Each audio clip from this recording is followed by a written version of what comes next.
Olympic গেমসের কথা আমরা কে না জানি, প্রত্যেকেরই জানা আছে। এবং আমাদের অনেকেরই তো ছোটবেলার সাথে এই অলিম্পিক গেমসটা একদম ওতপ্রোতভাবে জড়িত। কারণ ছোটবেলায় বিটিভির সামনে বসে থাকতাম সেই অলিম্পিক গেমসের উদ্বোধনী অনুষ্ঠান দেখার জন্য। এই অলিম্পিক গেমসের কিন্তু জন্মভূমি হচ্ছে গ্রিস।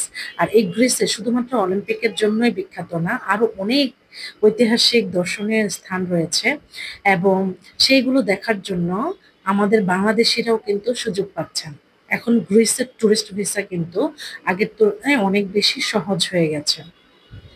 এই গ্রিসের টুরিস্ট ভিসায় কিভাবে আমরা বাঙালিরা আবেদন করতে পারবো, কি কত টাকা লাগবে ভিসা ফি, এবং এটার প্রসেসিং টাইম কত লাগবে, ডকুমেন্টস কি কি লাগবে, সমস্ত ব্যাপার নিয়ে আজকে আমরা আলোচনা করব এই ভিডিওতে। সো স্কিপ না করে শুরু থেকে শেষ পর্যন্ত ভিডিওটি দেখতে থাকুন। তারপরে যদি কোনো প্রয়োজন পড়ে অবশ্যই আমাদের স্ক্রিন দেওয়া নাম্বারে যোগাযোগ করবেন। আর এই গ্রিসে আবেদন করার জন্য আমি বলবো, আপনাদের যদি কারো এর আগে ভ্রমণ হিস্ট্রি ভালো থাকে তাহলে অবশ্যই আপনারা এটার জন্য অ্যাপ্লাই করতে পারবেন।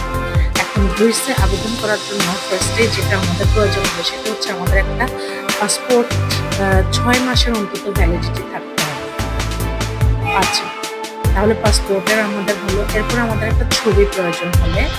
তারপরে আপনি কি কাজ করেন, আপনি যদি জব করে থাকেন তাহলে অবশ্যই জবের ডকুমেন্টস লাগবে। আপনি যে ছুটি পেয়েছেন, আপনি ছুটি নিতে পারবেন সেইটার একটা প্রমাণ লাগবে, এনওসি লাগবে। এরপরে আপনি যে স্যালারি পান সেটা যদি ক্যাশে পান তাহলে সেটা আপনি চেষ্টা করবেন যে ব্যাংকের মধ্যে জমা করে রাখবেন, এরপরে উঠাতে সেটা। এবং কিছু সেভিংস আপনি করবেন। তো একটা স্যালারি অ্যাকাউন্ট লাগবে, আবার আলাদা একটা হচ্ছে সেভিংস অ্যাকাউন্ট। আবার যদি কারো এফডিআর থাকে তাহলে সেক্ষেত্রে সেটাও দিবেন। আর জবের ক্ষেত্রে আরেকটা জিনিস প্রয়োজন, সেটা হচ্ছে এমপ্লয়মেন্ট লেটার।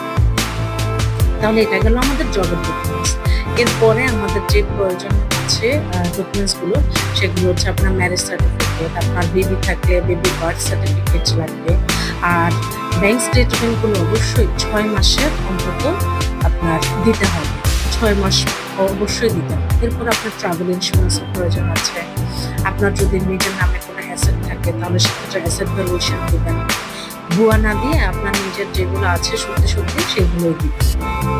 এরপরে আপনার ব্যাংক স্টেটমেন্ট যদি আপনি দিয়ে থাকেন, যেই ব্যাংকে দিয়েছেন সেটা আপনার চেক থাকলে সেই চেকের উপরের পাতাটা অবশ্যই স্ক্যান করে দিবেন। গ্রিসের ক্ষেত্রে কিন্তু অন্যান্য জায়গা থেকে রিকোয়ারমেন্ট বা ডকুমেন্টসগুলো একটু বেশি প্রয়োজন হয়। গ্রিস একটু শক্তিশালী দেশ, সুতরাং এখানকার ডকুমেন্টসের চাহিদাটাও একটু অন্যরকম হয়। অনেক বেশি স্ট্রং করে আপনাকে ফাইলটা আপডেট করতে হবে। এক্সপ্লেনেশন লেটার লাগবে, ট্রাভেল আইডি লাগবে, ফ্লাইট বুকিং লাগবে। সবচেয়ে ভালো হয় যদি আপনি গ্রিসের কোনো অনুষ্ঠানে বা ফেয়ারের যদি কোনো টিকিট বুক করে রাখতে পারেন তাহলে সেটাও খুব ভালো হয়, সেটা করে রাখতে পারেন। আরো অনেকগুলো ট্রিক্স আছে, সমস্ত ট্রিক্স যদি থাকে আর এখানে তাহলে ইনশাআল্লাহ অফিসে কনফারেন্স আছে। এরপরে আপনার আরো কিছু প্রয়োজন আছে ডকুমেন্টসের, যেমন হচ্ছে আপনার কভার লেটারটা খুব সুন্দর মতো করতে হবে। আর অবশ্যই যদি আপনার ওখানে কোনো আত্মীয় স্বজন থাকে তাহলে সেক্ষেত্রে ইনভিটেশন লেটার। আর যদি আত্মীয় স্বজন না থাকে তাহলে সেক্ষেত্রে অবশ্যই আপনি আপনার হোটেল বুকিংটা দিয়ে কাজটা করবেন।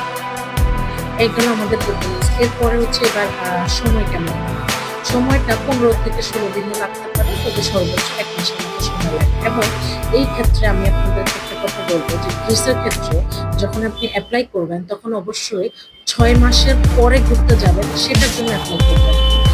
এখনই তাৎক্ষণিকভাবে এখনকার জন্য অ্যাপ্লাই করা যাবে না। আপনাকে অবশ্যই অ্যাপয়েন্টমেন্টটা নিতে হবে। আপনি ঘুরতে যেতে চান আরো 6 মাস পরে সেই হিসাবে।